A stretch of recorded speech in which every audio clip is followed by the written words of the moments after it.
Hey everyone, and welcome back to the Deep Dive. Today we are going to go deep on a topic that is uh, both fascinating and complex. We're talking about passing, and we have some really interesting sources that you guys sent in that cover like everything from personal stories to historical context to the future of like technology and stuff. Yeah, and what ties all these things together is this question of what does it mean to pass as a different race? Is it appearance? Is it cultural? Is it internal identity? Yeah, exactly. And we're going to unpack all of that stuff, the history, the Yeah, motivations, the implications of it all to start. Like I was just reading RCTA, sure. understanding RCTA and how it kind of dives right into the historical context of it. Like it seems like people have been altering their appearance, to get ahead socially, economically for a long time. hmm I mean, just think about like African Americans in the U.S. and using skin lightening products as far back as the 19th century. Yeah, it really highlights how intertwined race and opportunity have always been. Like, if your perceived race could impact your access to education, to housing, to basic safety, it's no surprise that people would try to navigate those limitations however they could. Right. Yeah. It's a reminder of how prejudice can really shape like individual choices. And it's not just a historical thing either. hmm Black, white, transracials shares the story of this black family in Europe who basically just stopped talking about race entirely after a family member tried to take their own life because of their self-hatred for being black. God, that's heartbreaking. But it illustrates how internalized racism can manifest, like avoiding the topic altogether. Like that speaks volumes about the pain that's associated with their experience. It's powerful for sure, like how much pressure to conform Hmm. can really impact you even within your own family. But then we have race human categorization Wikipedia, and it talks about the fluidity of racial categories in Brazil, which is really interesting because race there is considered more about appearance than ancestry. That is a really fascinating contrast. It challenges our assumptions about how rigid racial categories are, and it suggests that what we might consider passing here could be totally different somewhere else, depending on the culture. So something that might be seen as like a deliberate act of deception in one culture could be seen as totally normal and fluid in another. Exactly. It shows how much social constructs shape our understanding of race. And speaking of constructs, we're seeing how this conversation is evolving in modern terms like RCTA, which stands for racial change to another, and of course, transracialism. Right, and the internet is like a hug for these discussions. Now, the biracial community of Reddit talks about how subreddits like r transracial and ras transrace and r trace whites B2W are dedicated to exploring these concepts and providing support and sharing what they call success stories. It's really interesting how online communities give space for these topics to be discussed and debated. So especially for something that can be so controversial. Transracialism even mentions a dedicated Discord server just for RCTA discussions. So it shows the desire to connect with like-minded people and understand each other. And when it comes to controversy, the case of Rachel Dolezal definitely comes to mind. A thesis on transracialism by a trans Japanese woman Mm-hmm. really dives into the complexities of her story. Mm. She lost her NAACP position when it was revealed she was passing as black. Oh, yeah. Dolezal's case sparked a huge debate about authenticity and appropriation and just the lines of racial identity. Some people called her a grifter, Yep.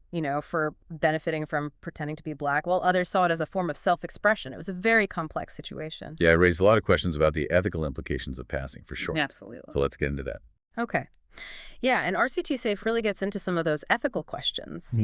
There are arguments about appropriation and privilege and the impact on the people who actually live the experiences of the race that someone is trying to pass as. Right, like can you really understand or embody a racial identity that you haven't lived, you know? Exactly. And what is transracial? And it makes a really strong analogy. Uh, they compare passing to someone claiming to be a woman without ever having to deal with the realities of womanhood. Wow. Yeah, it really drives home the point that you can't just adopt a racial identity without acknowledging the systemic and historical context that comes with it. Yeah, that's a really powerful analogy. And then RCTA Safe also quotes a mixed race Brazilian individual who talks about how being a race is so much more than just enjoying the food or the music. Yeah. Right. It's about a lived experience, something you can't just choose. Exactly. And that brings us back to the question of motivation. Like, what drives people to identify as transracial? Is it just about aesthetics, or is there something deeper going on? Well, what is transracial? Edits suggest that it often comes from a yearning for belonging, a connection they might not feel with their perceived race at birth. And we see that in some of the personal stories from the sources, too, like the biracial community of Reddit mentions people who felt drawn to Japanese culture from a young age, or someone who wanted to embody their Hapa identity, that mixed race experience. Yeah, and some people even want Korean names, or they look for subliminals, those audio or visual messages that are supposed to influence your subconscious mind to change your features. It's mentioned in RCT Safe and the dire racial community of Reddit. It's like they're trying to create that sense of belonging from the inside out, which makes me think about technology. Like, how will that shape the future of passing? That's where things get really interesting. A thesis on transracialism by a trans-Japanese woman talks about how future technologies like gene editing and nanotechnology could completely change how we alter our appearance. Imagine being able to change your skin tone, your hair texture, even your facial structure. That sounds like sci-fi. But Genome Editing Wikipedia shows that gene editing is already being used in medicine. And a thesis on transracialism by a trans-Japanese woman even points to research on nanotechnology for surgery. Like there's this article called Nanotechnology Development in Surgical Applications. Recent trends and developments. So it could change cosmetic procedures too. Yeah, we're already seeing it to some extent with plastic surgery and skin lightening creams and makeup, as mentioned in Black to White Transracials and a thesis on transracialism by a trans-Japanese woman. But if those technologies become more advanced and more accessible, the ethical implications are huge. Right, like it could totally change how we think about race and identity. A thesis on transracialism by a trans-Japanese woman even talks about the potential for misuse and coercion and like the erosion of cultural boundaries. Exactly. Like if we can literally change our race whenever we want, will the concept of race even matter anymore? It's a mind-blowing question, and it makes you wonder about the science behind race. Is it really a biological category, or is it more of a social construct? Well, RCTA, understanding RCTA and transracial, what does science say? Both emphasize that, scientifically speaking, race is more of a social construct than a strict biological category. The Human Genome Project actually found that there's more genetic variation within racial groups than between them. So changing your race might not even make sense biologically. Exactly. And Race, Human Categorization Wikipedia, mentions this 1985 survey where a lot of biologists and developmental psychologists didn't even agree that biological races existed. That's wild. So while passing has this long and complicated history, it seems like our understanding of race itself is still changing, and passing seems to exist on this spectrum, from people who feel like they need to blend in to people who are very open about their racial identity. You're right. We see that in our sources, too. Like Black to White Transracials tells the story of this Black woman in California who felt like she had to pass as white to avoid racism and to be successful. Yeah, it shows you the pressure and the discrimination that can lead people to make those kinds of choices. And then on the other end of the spectrum, you have someone like Martina Big, who's featured in the, quote, Goats podcast, episode 16, Malika Being Black, Martina Big. She openly changed her appearance to look like a Black woman. And she even said she wants to have Black children. It just goes to show you the range of motivations and experiences that are connected to passing. It's not a one-size-fits-all thing. And, as we've been talking about all of this, I've noticed some interesting parallels between the transracial experience and the transgender experience. A thesis on transracialism by a trans-Japanese woman and In Defense of Transracialism, RCTA, both make that connection. It really does. And, even the term transracial is debated. Transracial Identity Wikipedia points out how the whole concept is still being defined.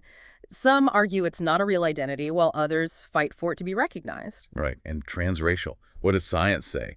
Brings in stuff from the American Anthropological Association and the Journal of Social Issues. So, even academics are trying to wrap their heads around this whole race and identity thing. Yeah, and it's not just them Ask Trans Race. Shows that online, some communities are taking it even further, talking about transabled and other identities that are even more on the fringes, So the internet is giving people a platform to explore these ideas about identity in ways we couldn't have even imagined before.